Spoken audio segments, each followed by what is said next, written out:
Alright, this is question number 11. What it's asking us to do is to maximize the average profit.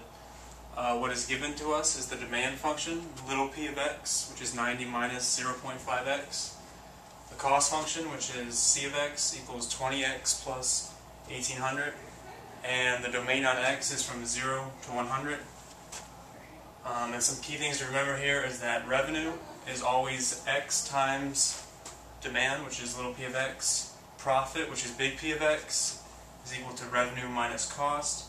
And that average profit is equal to profit divided by x, or marginal profit.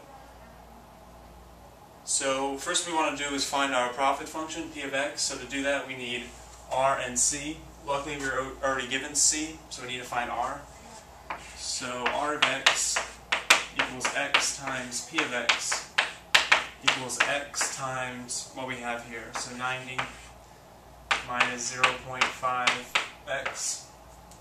So what we get is 90x minus 0.5x squared.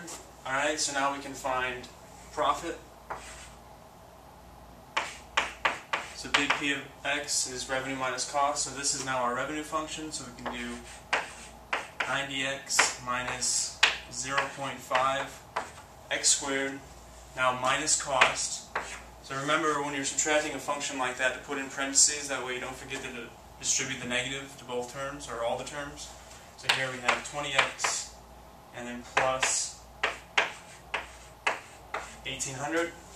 So if we distribute and clean this up, we're going to get 90x minus 20x minus 0.5x squared minus 1800. And so finally, group our terms, we get negative 0.5x squared. It's always good to write in descending order. So x squared being our first term, plus 70x minus 1800. Right? So now that's our profit function, and we were trying to maximize average profit, so now we have to find average profit. So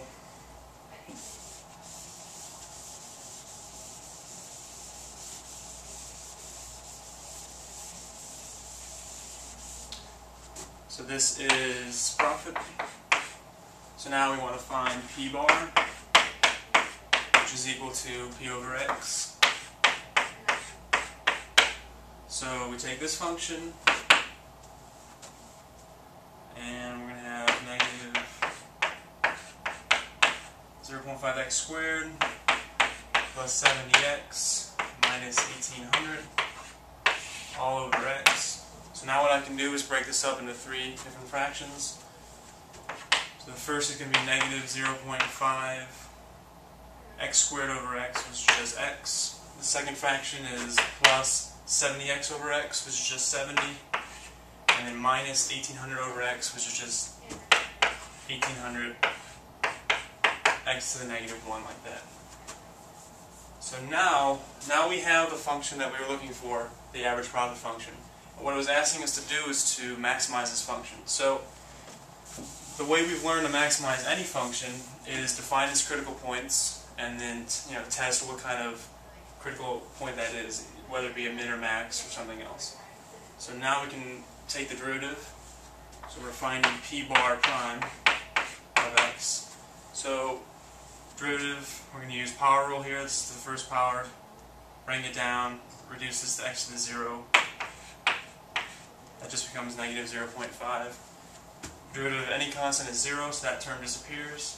Do the same over here. We get negative. Bring down the negative 1.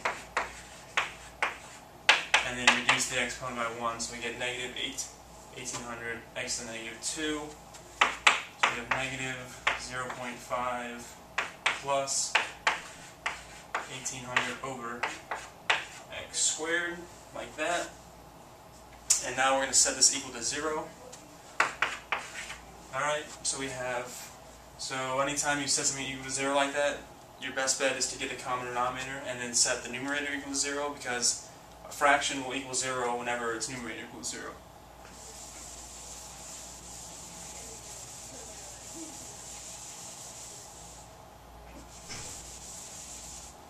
Alright, so let's multiply this by x squared over x squared.